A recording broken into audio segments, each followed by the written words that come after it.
Good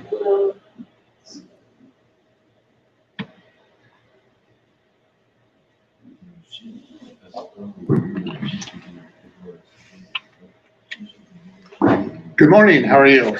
Good morning. Well, welcome to our first talk of the day, Dialogue with the Shadows, which is based on the Spirit's book.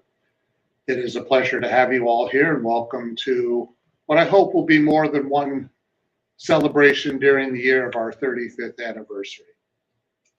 I'd like to introduce Yuri. Yuri is a very active speaker around the country, and he's with Conscious Living Spiritist Center in Miami. And he has a podcast called The Spiritist Companion, both in English and in Portuguese, which he's been doing since last year, right? Yeah. And it's a very, I have the pleasure of serving with him on the board of directors of the United States Spiritist Federation. Yuri joined us recently as director of marketing. The U.S. Spiritist Federation is committed to spreading Spiritism in English around the country, and there's a growing, Spiritism is definitely growing in the United States, and I'm happy to report that in terms of English, its presence is much bigger than just even a few years ago. So without further ado, let me have Yuri come up and join us. But before we start, let's also do a quick prayer. Okay. Let us close our eyes. Dear God, our dear beloved mentors, please bless this day. Please bless this center, and please bless all who are here and all who cannot be here. May all of us, each and every day, be in harmony with our higher selves as we learn the deeper path of our spiritual journey. May each of us bring ourselves closer to the path that leads us to you, dear God.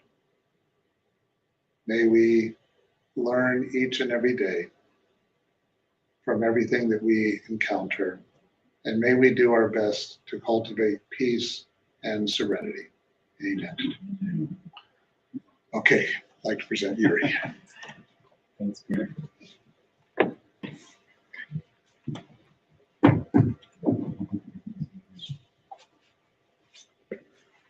All right. Good morning, everyone. Good morning. Welcome to the Love and Light meeting.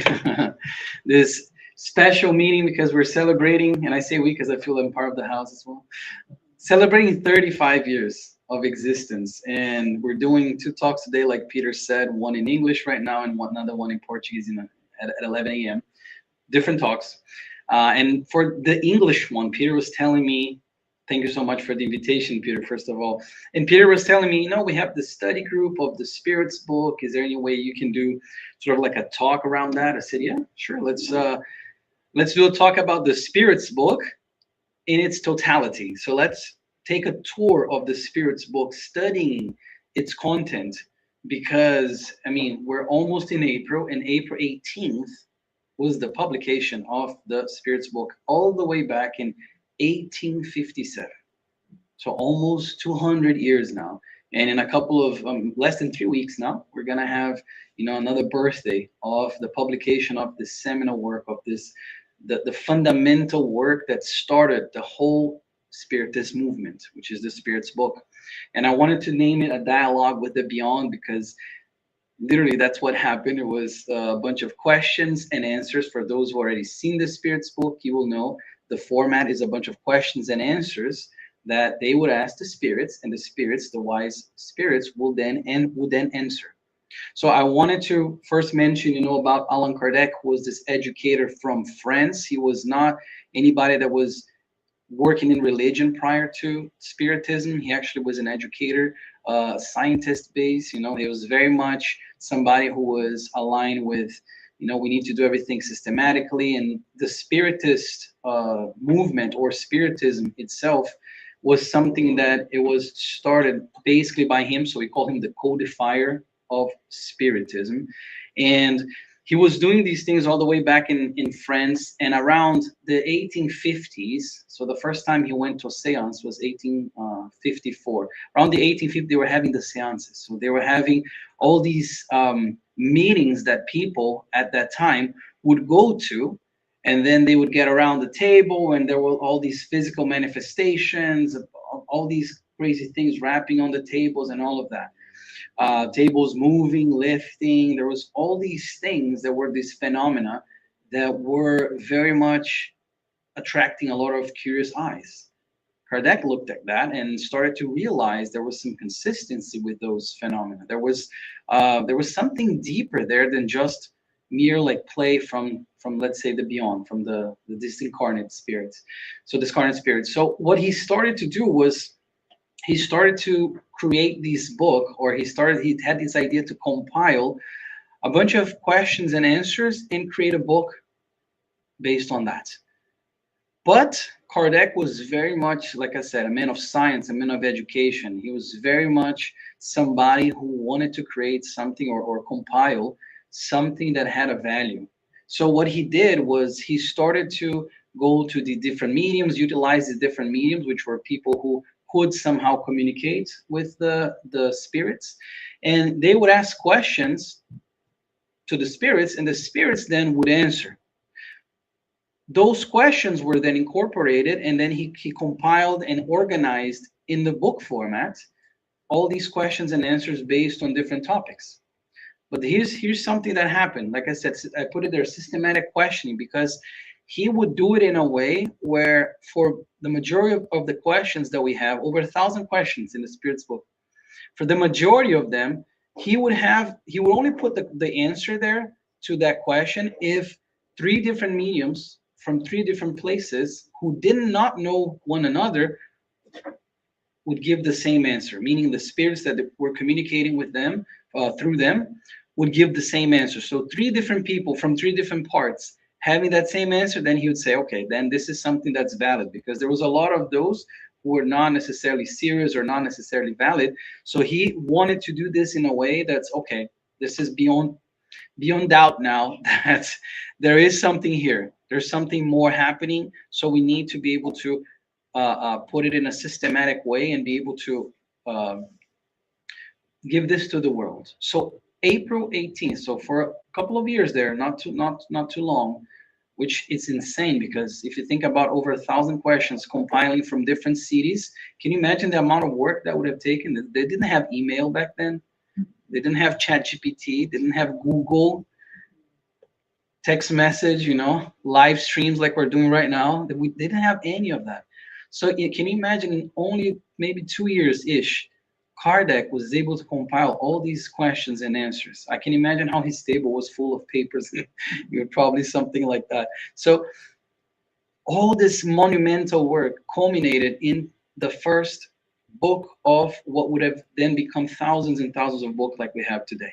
Almost 200 years of Spiritism. And the Spirits book was the one that initiated it all back in, like I said, April 18th, 1857. So my idea for today was to, like I said, to take a tour of the Spirits book. So look at different questions and different answers and reflect and think, how is it that we can absorb what is being said, and how can we actually apply what's being said to our lives? So let's take a tour then. Number one, this is the first question of the Spirits book. What is God? And I think it's the most fundamental question of all. The Spiritism being a movement. We say movement, but it's based on three things: philosophy, religion, and science. The stool that maintains Spiritism: philosophy, religion, and science. There's all these three components to Spiritism. But we have to talk about God. So the question was, what is God? And the spirits are going to say, God is the supreme intelligence. First cause with capital F and capital C. This was not me. This is from the book. Of all things. That's it. So this is the way that spirits found to give us the answer of something that is still way beyond our comprehension fully, of God. What is God? It's the supreme intelligence, first cause of all things, the creator of everything. And then question number 3 is, can it be said that God is infinity? And they're going to say an incomplete definition. Poverty of human speech, incompetent to define what transcends human intelligence. Basically, infinity or being infinite is one of the qualities of God. There are other qualities of the Creator as well. So they're saying if we say that God is infinity, it's too reductionary. We're reducing it to something, to one of its attributes. And the best way I can think of this is my 6-year-old son is learning math, and he says, "No, Daddy, like, is addition and subtraction math?" Yes. I'm not going to tell him there's trigonometry, there's geometry, there's all these things to a 6-year-old. He would not understand that. But in his comprehension, addition and subtraction, which is what he's very good at, is math. That's math to him. It's not wrong, but it's just incomplete to say that all math is addition and subtraction. As we adults here who have studied years and years in school, we know there's more than addition and subtraction. But for him, that's what it is. So in a way, this is the way that I found when we're doing these studies to sort of explain how it's one quality of God, but it's not necessarily a non-encompassing quality in the sense that it does not define him. And that's what the spirits are saying there. And then the question number 4, what proof have we of the existence of God? Because this is something that puzzled philosophers, religious people, everybody alike for thousands of years. Okay, what proof do we have? They're going to say the axiom which you apply in all your scientific researches. There is no effort without a cause. Sorry, there's no effect without a cause. There is no effect without a cause. Same thing we do through our scientific research. Search out, they're going to say, the cause of whatever is not the work of men, and reason will furnish the answer to your question. Who created the earth? Who created the space? Who created nature? Who created this? Was it man? No. So they're saying it's the same thing. And this is a passage that it's also in the Spirit's book that I like, that says the workman is known by his work. So reason tells us that an intelligent effect must have an intelligent force for its cause. So it's an intelligent effect. If we think of the world, if we think of space, if we think of even the tiniest thing, the atoms, from the tiniest to the biggest, we'll see that there is so much harmony there. There's so much balance. There's so much, even the words, I miss the words. I lack the words because it is something that's way beyond our comprehension, how everything sort of works together and how these things came to be. We know very little of outer space. We know very little of still so many things that are in our own planet. So an intelligent, like it's saying, effect must have an intelligent cause, because there is no effect without the cause. God is the cause, the creator of everything. So this is something that they ask, and I think it's amazing because it's, again, one of the first questions of the Spirit's book. And then of following along a little bit more, we have on question 22, what definition can you give of matter? Because then Kardec's going to start to dive into, okay, what about matter? What's spirit? What is perispirit? Is something we talk about. The fluidic body in spiritism. What are those things? Because remember, the Spirit's book is questions and answers. It's almost like a Q&A, literally a Q&A with the spirits, with the wise spirits that bestowed upon us their knowledge. So what is matter? What definition? They say matter is the element which enchains the spirit, the instrument which serves it, and upon which at the same time it exerts its action. So they're talking about how matter enchains the spirits. Matter itself is inanimate. It needs the spirit, which, by the way, the word to animate or anima comes from soul, the root of the word. So to animate the matter, we need the spirit. But matter, if we think of our bodies here, the ones who are listening to me who are incarnate ones, if we think of the body or matter, it's what's enchaining in a way. Think of chains. It's enchaining the spirit. It's almost like a prison in a way, because it limits all the things that the spirit can actually do. So those are two different things, the spirit and the matter. The spirit acts upon the matter.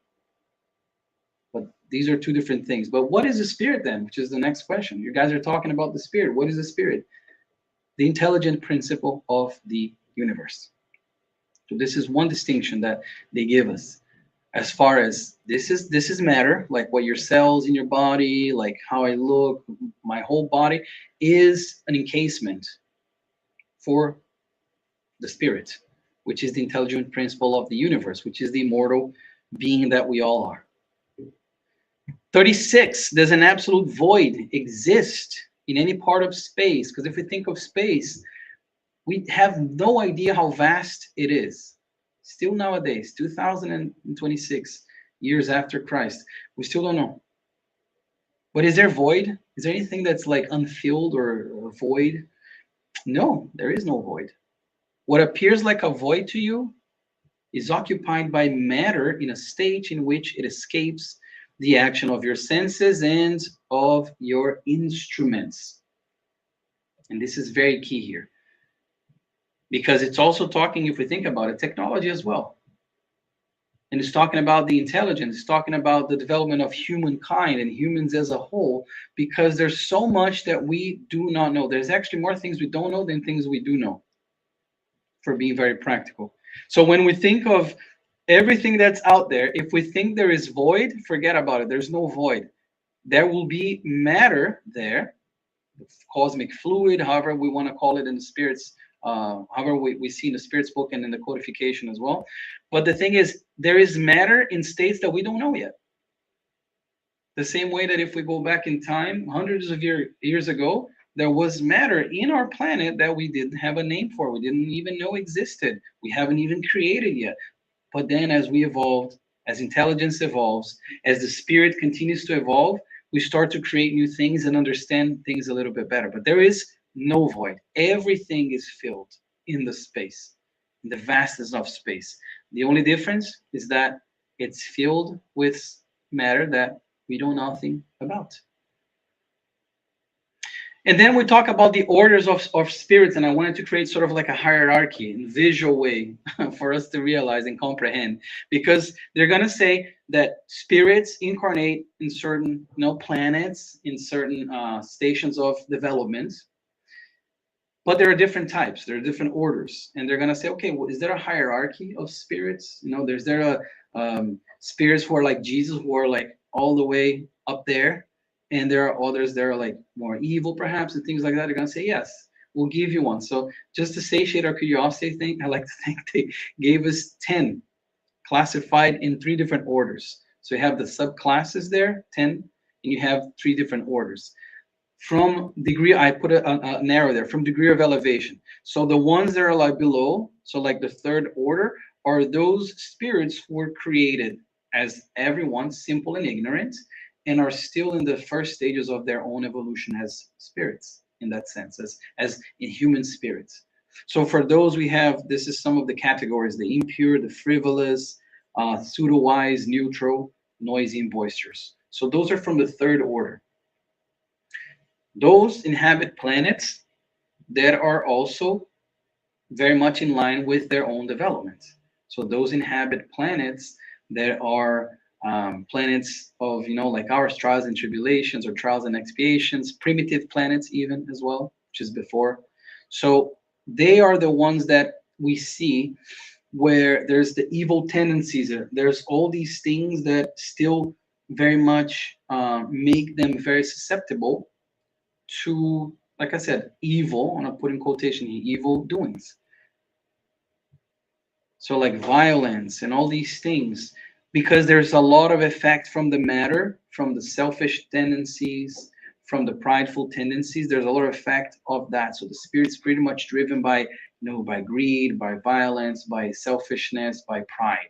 As they progress, and I say they, we, spirits, we start to see the opposite effect. We start to see the spirit having more influence over matter.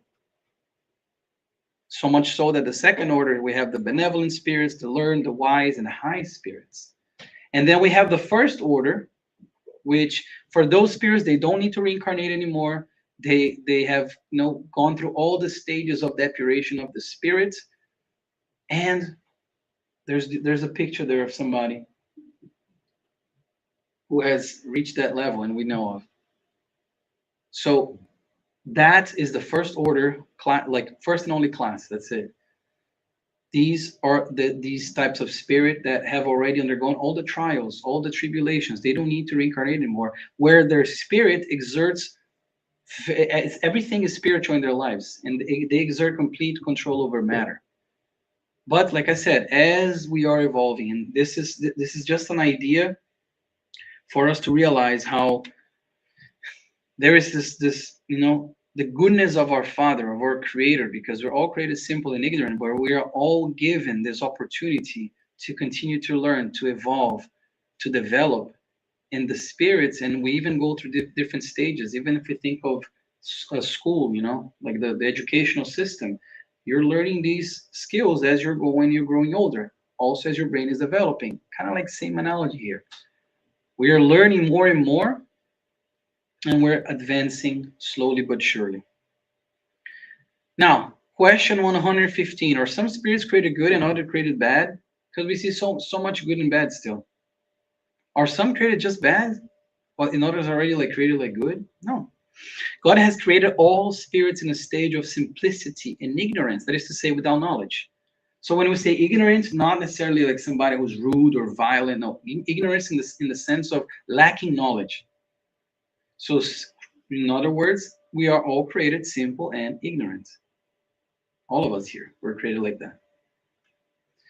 Do any spirits remain forever in the lower ranks? Because we saw the third class there, the third order, right? Are there people who stay there forever?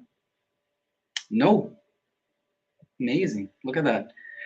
They all become perfect. They change in course of time, however long may be the process of amendment. They reach the goal more or less quickly, according to the strength of their desire and the degree of their submission to the will of God. So we all have something called free will. We have the ability to choose and the capacity to choose our actions, capacity to choose what we do with our time, sorry. And based on that, that's what we're gonna see the evolution, at least of the spirits, or the development being quicker or slower, but nobody stops, nobody retrocedes as well as a spirit. We can make a lot of mistakes and really like go slow and try to learn the lessons, but we all learn the lessons and we all progress, because God did not create anybody to remain in a state of simplicity and ignorance, to remain in a state where evil tendencies dominate the behavior, dominate their actions. Nobody's created and is going to stay like that forever. And I think that is such a hopeful thought that Spiritism brings, because it's already destroying some of the preconceived notions that we've probably us, most likely us, have carried for so many incarnations, even of eternal damnation, eternal punishments. No, God is infinite, merciful, kind, and all loving. What father, if he's our heavenly father, would punish their children for all eternity? Would create somebody to be eternally good and somebody else to be eternally bad? That's favoritism. We don't have that from a perfect being. There's no favoritism. What we see is merit. So every action has a merit. If I'm doing good, I'm progressing. And if I choose to not do good, I'm going to have to correct that trajectory through expiations, for instance, which is another word that we hear over and over in Spiritism. Why has God permitted then to be possible for spirits to take the wrong road? Why has God, if he created us, couldn't he have just created us all perfect and good, everybody in the first class, the first order? He's going to say the wisdom of God is shown in the freedom of choice, the free will that I talked about, which he leaves to every spirit, for each has thus the merit of his deeds. We all have the merit of our deeds. We are where we are because of our choices. In this life and in previous lives too. Period. Our choices. Will the spirits who have chosen the wrong road be able to reach the same degree of elevation, like I was talking before, as the others? Yes. But, and I love this sentence here. I love the interplay of words here. The eternities will be longer in their case. eternity, there's no longer eternity. If we think of the semantic aspect of the word eternity, there's no longer short, it's eternity. But I like the little like poetic approach they had to this one. Their eternities will be longer. Those who take the wrong road will see time almost like moving slower because of regret, because of the pain of knowing you did something wrong. So the eternities will be longer in their case. And I really like that sentence. But we're talking about different types of matter. We're talking about spirits progressing. What way can we progress as spirits? Incarnating. It is, what is the aim of the incarnation? It is a necessity imposed on them by God as means of attaining perfection. For some of them, it is an expiation. For others, a mission. So for some, they incarnate with certain trials. They incarnate with certain missions. As we've seen so many spirits, good spirits, who incarnated and they had this great mission. All the Francis of Assisi, all these spirits that we've seen, our Chico Xavier in Spiritism, Divaldo, all these guys. So if you think about that, it's a means for the spirits to become purified. They use the word perfection, but only God is perfect. But the idea is to become purified as spirits. We go through these different processes of reincarnation. So we adopt different material avatars to be able to achieve our purpose, to be able to make amendments for the things that we have done wrong. We all do that, and we all done that. And that is the afterlife. So they're going to ask about the afterlife. So what happens after we die? Meaning, what happens after the body dies? Because the spirit doesn't die. What happens after the body dies? Does a knowledge of spiritism exercise any influence on the duration of the state of confusion? Because they're saying that when we wake up, it's almost like we're waking up in drowsiness. They say, imagine you wake up in the middle of the night. Somebody shakes you, wakes you up. For the first few seconds, you're going to be like trying to get your bearings, right? You're going to be a little drowsy there, and like not. They say for a lot of people, that's how it is when you discarnate. That's when you go to the other side. That's how it feels. But look at what they're going to say. Knowledge of these things, it exercises a very considerable influence on that duration, because it enables the spirit to understand beforehand the new situation which it is about to find itself. But the practice of rectitude during the earthly life and a clear conscience are the conditions which conduce the most powerfully to shorten it. Meaning, having the knowledge helps. Knowing that our life is going to continue after we pass away, it's like, yeah, it does help, but they're saying it's not the thing that helps the most.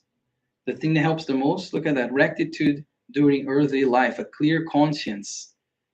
So if we do our jobs right, we go to the other side with a conscience that we did all we could, that we worked actually in good, we worked for the good and to the good, that's gonna make the process much easier. So having the knowledge helps, because let's say we're already studying here Spiritism, we're studying how we have multiple lives, and we're studying how the soul continues to progress afterwards. Imagine we all die today. When we wake up, let's say there, wake up there.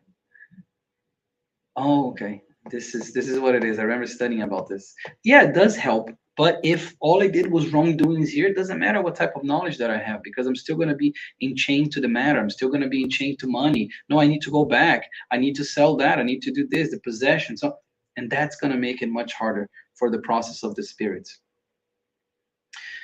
Moving on. Do we accomplish all of our different corporeal existences upon this earth? So if we have different lives, do we do it all on earth? Not all of them. For those existences take place in many different worlds.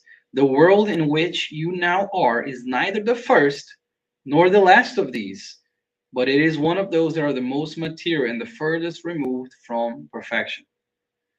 Apologize for that. My software for the slides is different than this one, so there's a little overlap there, but it's okay. And for that, I bring this passage from the Bible. In my Father's house are many mansions. There are many stations of the Spirit for the Spirit to incarnate, meaning the different worlds that are all the way like out there in the space that we have no knowledge about. but they all provide perfect opportunities for the spirit to reincarnate and to continue its progress. As we have had many existences, so now let's talk a little bit about the relationships. Do our relationships extend beyond our present existence? And they're going to say it cannot be otherwise, because the succession of their corporeal existences establishes among spirits a variety of relationships which date back from their former existences. And these relationships are often the cause of the sympathies and antipathies which you sometimes feel towards persons whom you seem to meet for the first time. So this is something we may experience here in the center, even Spirit the Center. When we meet somebody for the first time, you already have a connection. You feel a connection with them. You feel the sense of, wow, I feel like I've known you for, you're very familiar to me, and I like you, and all these things. And also the other way around as well. Some people are like, oh no, I didn't like that person. I don't know why. Like, these could be one of the reasons why we have these two sides of the coin. Because if we all here have had different lives, what's to say that we haven't met each other in another life? And they're going to say that's why sometimes you have these antipathies and these sympathies for people that you meet even for the first time sometimes. Does a spirit retain, when incarnated, any trace of the perceptions he has had and the knowledge he had acquired in its former existences? They're going to say, there remains with him, with the spirit, a vague remembrance which gives the spirit what you call innate ideas. We cannot remember everything that we did in previous lives. Thank God. Thank God. Because somebody's going to say, wait, no, but I wanted to know. Yeah, because we're curious. We want to know. It's normal. Who doesn't? We all do. But the thing is, think of what that knowledge will do to us. Knowing that we have made many mistakes, that we have erred too much. If I'm looking at my son and I remember everything, let's say I did something very bad to him in another life, can you imagine the guilt that would come with that knowledge? And I look at my father, I remember what he did to me in another life, and he destroyed my life in 300 years ago, I don't know, something. How can I forgive? Like, it would be so much harder. It's already so hard to forgive right now when people make mistakes with us and when we make mistakes. Right now, can we imagine if we remember everything? We can't. Thank God we can't. It's a perfect mechanism from a perfect being. But they're saying we still have innate ideas, which is great. And this is where we see talents, for instance. This is where we see inclinations. This is where we see people that you look and you're like, yeah, there's no way this 5-year-old playing Mozart on the piano. That's impossible that this little child with this very much developing brain can play like this if it has not already done so before. So the spirit retains some of the talents, some of these ideas, and we can still remember that. In the state of eroticity, so like when we're not incarnated in a body, and before taking on a new corporeal existence, does the spirit foresee the things which will happen to him in that new existence? He chooses for himself the kind of trials which he will undergo, and it is in this freedom of choice that his free will consists. So the free will consists in this freedom of choice. The more we progress, the more we have the capacity to choose the trials we're going to undergo when we reincarnate. So like I want to come, let's say, with I need to work on, I don't know, just an example. Let's say I need to work on humility or being less vain. So I may choose to come with something that's physically or horrendous for me to learn to be less vain. For instance, just as an example, right? So like we have all these things that we can choose, these mechanisms, even in our own physical body, or sometimes intellectual limitations as well that we may have, that are reflect of what something we chose because we need to work on a virtue, we need to work on a certain quality that we still do not possess. So it's saying here that the spirit chooses for himself the trials, but of course, aided by the higher spirits, by whole departments of reincarnation, as we can see in the whole series psychographed by Chico Xavier, by the spirit André Luis, how in the spirit world, in the spirit realm, there's all these different departments that can help with reincarnation and choosing even the body.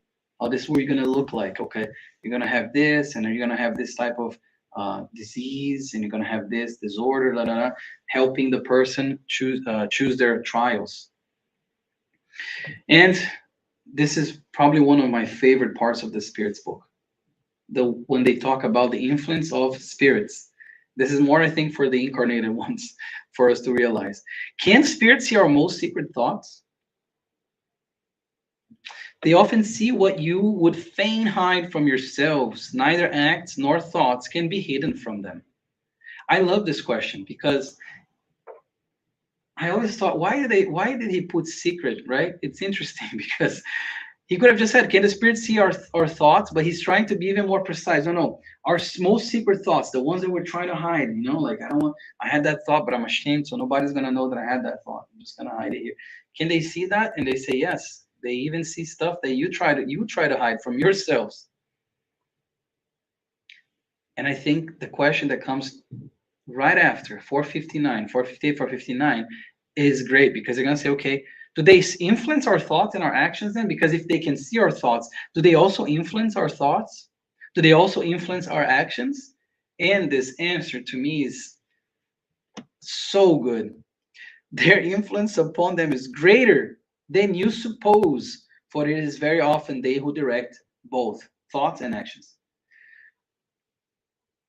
Wait a second. So with Spiritism, we learn that the spirits can see what we're thinking, because before we probably thought that our minds were this fortress of like, this is mine, nobody's gonna know what I'm thinking here. They're only gonna see what I'm doing, but what I'm thinking, nobody will know. No, they do know. Not only they know, but they act upon it. Spirits can act upon our thoughts, and through the thoughts we do things. Through our thoughts we have our actions, and they influence both. How interesting is that? Think about it. Like the responsibility that I think that this knowledge brings is tremendous, because it goes back to what he said so well. Watch and pray. Watch your thoughts. Watch what you're thinking, because it is how we're thinking that we're gonna be in line with the good spirits or the bad spirits, the ones that want to influence not to do things that are not so good. In the interest of time, let's continue to move on. Like I said, it's a tour of the spirits book, so we're gonna give you guys a quick tour, and I know you do the study group, so you can study these things more in depth, amongst yourselves. But has God given? Now I was gonna talk about the laws. Has God given to all men the means of knowing His law? All may know it, but all do not understand it. Those who understand it best are they who seek after goodness. All, however, will one day understand it, for the destiny of progress must be accomplished. All of those. Same way when Christ came, and these guys here were still very much doing things related to the material world, were still making their mistakes, each driven by their own, sometimes selfish tendencies. They all learned. They all progressed. They all improved. Same as we. We have improved. Certainly. If we go back, I don't know, 1,000 years ago in our previous reincarnation, I guarantee you we're probably more evil. We're probably doing things that were harsher than we are right now. We have evolved because the progress is unstoppable. We can delay it, like I said, but it is unstoppable. So we will one day understand the will of God. We will one day understand His law. But where is this law written? And I also one of my favorite questions. Where is this law written? In the conscience. The law of God is written in our own conscience. Why is this so beautiful? Because it means that each one of us has access to it. To the law, each one of us. And we do have the influence of this law, for instance, when we do something to ourselves or to someone and we feel guilt, for instance. I shouldn't have done that. I shouldn't have said that. This is already an understanding, a very faint understanding, of course, of the law of God, which is that everything will be good, pure. So when we're already doing something that we know it's not right, it's not right to steal, it's not right to hurt, it's not right. This is already an application of the law of God that is inscribed here. It's not in the books. It's here. The law of God is in our conscience. And I think that's a beautiful concept for us to embrace. What is the most perfect model type that God has offered as guide and model? Jesus. That's the only word they needed for this answer. Jesus. You want to look to someone? Look to him. To the way, the truth, and the life. That's him. That's Jesus. That's the type that we're striving to be, and that we will one day be, as he said himself. How can we distinguish then between good and evil? And for discussions of good and evil, I definitely recommend Heaven and Hell as well, which is a great book by Allan Kardec from 1865. Good is whatever is in conformity with the law of God, and evil is what deviates from it. So if the law of God is meant for me to be full all love and to love myself and to love my neighbor, if I'm going to hurt my neighbor, that's not doing what love is or what good is. Therefore, that's not good. It's evil. Remember, 1857, they're using language that now we can understand and tease out a little bit more. But good and evil are these two concepts that have stayed for thousands of years in human societies around the globe. Is this good? Is this evil? Right? Wise labor then imposed upon humankind. So this is progressing now as far as, hey, okay, so we have good and evil. How can we do good? How can we progress? Labor. It is a consequence of his corporeal nature. It is an expiation and at the same time a means of developing the intelligence of the spirit. Because without labor, man will remain in the infancy of intelligence. So without having these things that we need to work for, we would remain in an infancy of intelligence. We basically be stationary if we don't do anything. And we can even think of material things or corporeal things. If I don't do anything, if I don't do any exercise, if I stay, if I don't do any exercise at all, how's my body going to be? Muscle-wise, bone-wise, health-wise, organs-wise, right? That's not meant to be that way. Same thing with labor, but now for the spirits. As we're laboring with one another, as we're having this social life, which is the next one that I put there. Is social life founded in nature? Certainly. God has made man for living in society. It is through living with one another that we evolve. Because how can I practice benevolence? How can I practice indulgence of other people's mistakes? How can I practice charity? How can I practice patience? How can I practice forgiveness if I don't have anybody else to do that with? If I'm living in a mountain by myself for my whole life, hunting and feeding myself and all myself, me, how am I going to practice humility? How am I going to practice all those things? We were made to live in society. And if we think of the question as well, is social life founded in nature, is based in nature? Yeah, God has created nature. He has created us. We're also part of nature if we think about it. So we're meant to live in society. We're meant to live with one another. Otherwise, also, how can I correct my mistakes? If I made a mistake against Peter in another life, and I'm going to reincarnate, and I need to solve that mistake with Peter that I made, but I'm going to go live by myself in the middle of the jungle with nobody else around. How can I correct that? I can't. That's the answer. Therefore, we're made to live in society. Can we arrest the march of progress, which is something I already alluded to here? No, we cannot stop the march of progress, but we can hinder it. We can slow progress. How? When we use our free will to do evil. Because if I'm going ahead and I'm progressing, and all of a sudden I make a mistake that I thought I had learned, but I make let's say a dire mistake. My progress now, I'm going to have to correct that through an expiation. So it's going to be a little slower. But that's okay, because again, remember, it's gradual and it's always happening. And what is the great obstacle to progress? Another very known question from the Spirit's book, I'd say, for those who have seen Spiritist lectures. Pride and selfishness.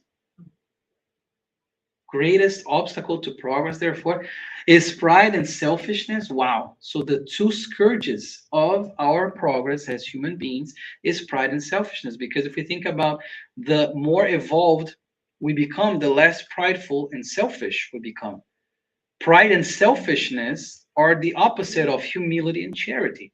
Because if I'm prideful, I'm not going to be humble. If I'm selfish, I'm not going to be charitable. So therefore, these are the two things that stop our progress. And now we don't have time to discuss all of this, but just think about all of the all that's wrong in the world.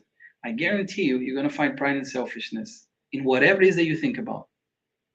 Guarantee you. Some actions perhaps more from pride more than selfishness, other ones more from selfishness than pride. Anything that you think about, that you look at it like, wow, how is that even possible? Pride and selfishness, because we're still very much in this state where we are far from being a spirit of the first order, and pride and selfishness still drive our actions to a degree that even we become ashamed when we think about it.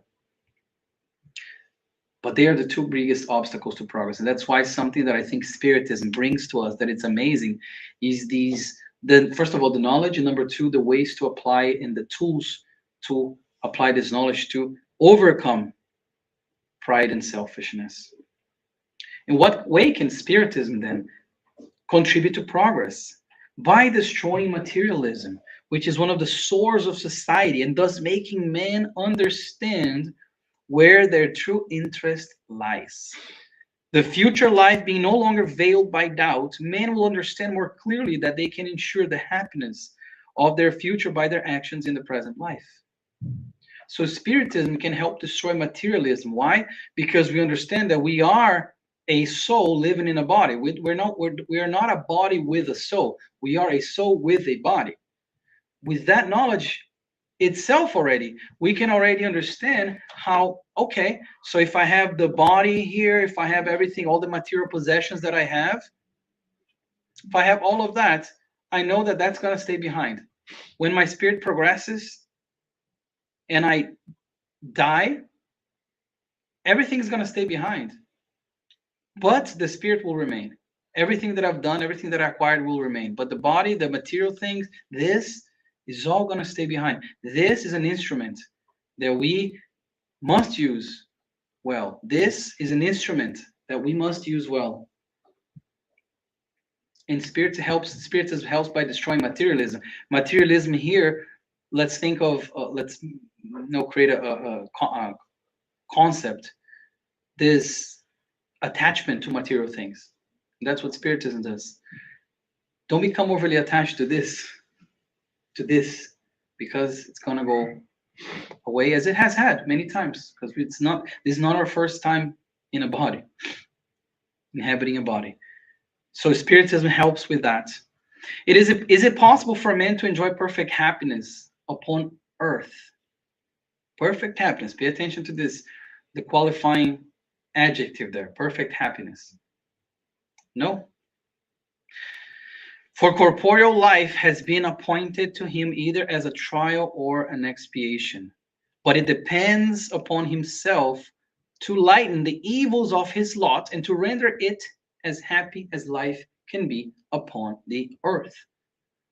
So we cannot find perfect happiness here. And that's okay, because we know one day we're going to find that. There are different types of worlds that we learn as well. And in these different types of worlds, the spirit's going to find more and more happiness. But it's saying here, how can you find happiness in a plan of trial and expiation, of trials and atonements, where everybody has pride and selfishness driving their actions? You're not going to find full happiness, at least not in the way that you'd like. And they also talk about heaven and hell, or this idea, and I put there one of the final questions there. What is it to be understood by purgatory? And they're going to say physical and moral suffering, the period of expiation, is almost always upon the earth that you are made by God to undergo your purgatory and to expiate your wrongdoing. So in a way, this is purgatory, in a way. In a way, we are expiating a lot of wrongdoing that we've done before here, and as we have had already. But the more we strive to do good, the more we strive to overcome pride, overcome selfishness, the closer we are to him. the closer we are to becoming, to going to a state of a spirit that is without impurities, spirit without imperfections. And we are progressing. And I think the hopeful tone of spiritism is something that really, I think it really should be always highlighted in these talks and study groups and all of that. This idea that we're always progressing, that we are always striving to do better. And we need to, and I always say this in my lectures, like we need to take this, the knowledge, we need to take what they bestowed upon us and put into practice. Everything is very beautiful if you just read and think about it. It's great, but we need to go out there and we need to put it into practice and changing ourselves so we can change others. The external being a reflection of the internal. And that's something that I'm very passionate about with spiritism. Not only talking about how it makes sense, but also talking about how to apply those things. And Peter even mentioned, and it's one way that I found to do that was through my podcast, which is something that it's only, it depends on me only. So I just do it once a week. Invite you guys to check it out as well, YouTube or Spotify, called Spiritist Companion in English and Companheiro Espírita in Portuguese, where I bring every week 12 to 15 minute short episodes with a little piano in the back, so we can start thinking about these things, but also getting practical applications of the knowledge. So we don't spend a whole life just consuming the knowledge and like reminiscing how beautiful it is, but we don't apply it. We need to apply that. Now, on to our last question of today. And the last question of the Spirit's book. Will the reign of goodness ever be established upon the earth? It's a long answer here, and I didn't want to paraphrase it. Goodness will reign upon the earth when, among the spirits who come to dwell in it, the good shall be more numerous than the bad. So it's a math equation here. For they will then bring in the reign of love and justice, which are the source of good and of happiness. It is through moral progress, I underline that, moral progress in practical conformity with the laws of God, that men will attract to the earth good spirits who will keep the bad ones away from it. But the latter will not definitely quit the earth until its people shall be completely purified from what? The two greatest obstacles to progress: pride and selfishness. So this is how it's going to be, because the earth is always is also transitioning. The planet, this station of improvement, is also transitioning. It's also improving, and it's going to continue to do so, because again, the law of progress. So the more we're doing good, the more we are advancing our moral progress through combating pride and selfishness, the quicker. It's not an if situation. It's how fast. The quicker we're going to be able to transform not only ourselves, but others as well. And then with that, we have this chain of goodness that will sweep over and take over the earth. And then we're going to find the good spirits continue to come and help us. And those who still need to improve being transported to other places, other planets as well. And then we'll have the reign of what they say good, because again, we're still talking about 1857. The words were still very limited, good and evil, very much this duality. But then the reign of good will be established here once we are able to improve ourselves and improving others along as well. So the book relevance today, this last slide here, just like a summary that I wanted to put, talks about more improvements. So the first consequence of spiritist belief is to make us better by showing us the path of duty, what we must do. Understanding suffering and injustice, understanding how there's no injustice in the eyes of God. It explains the cause of human suffering, the apparent injustices of life. Number 3, it encourages responsibility and free will, because we are the creators of our own fate. We create our own destiny. And consolation in the face of death, because Spiritism virtually killed death. Death died by the hands of Spiritism, because we now know what happens after. And it's just one part of the long process of the evolution of the spirit. And last but not least, promoting universal fraternity, All humans are brothers and siblings and sisters because they're all spirits incarnated in human form. We are all from the same creator. We all have the same heavenly father, mother, everything that we think about. So we're all meant to help one another, to live in society, to improve ourselves and improve others too. And a spirit center like this one with 35 years. I'm 37 years old, so it's a real big honor to talk about a spirit center that's basically as old as I am. Is not without the fraternity. Doesn't grow and it doesn't stay for 35 years without workers committed to their moral improvement, their moral progress, and the fraternity that we must all put into practice. So that's it for my talk today. I leave you guys with a quote from Allan Kardec, but I wanted to just say thank you so much for the patience, for the understanding, and I hope this was a useful tour of this long and very rich book, the Spirit's Book. Thank you so much.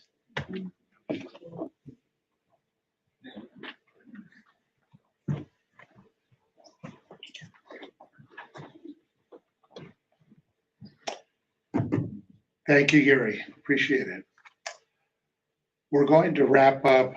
We will not do any questions and answers. Unfortunately, we're a little short on time, but I certainly encourage all of you to talk to Yuri for about the half hour or so that we have, and then we'll begin the next presentation, the palestra, at 11 as usual. I'll say a few brief words then, and then I'll hand it over to Ilza to coordinate. But let us close with a prayer.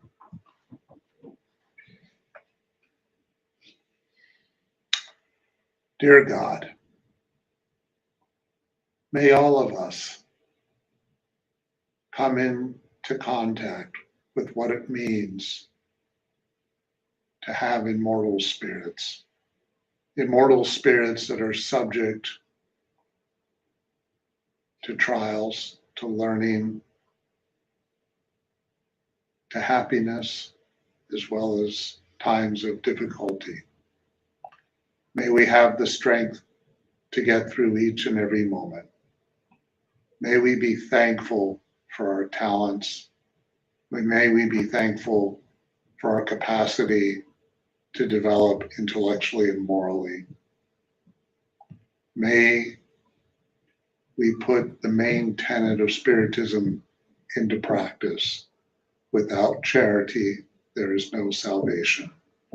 Thank you, dear God, for being with us each and every day. Amen.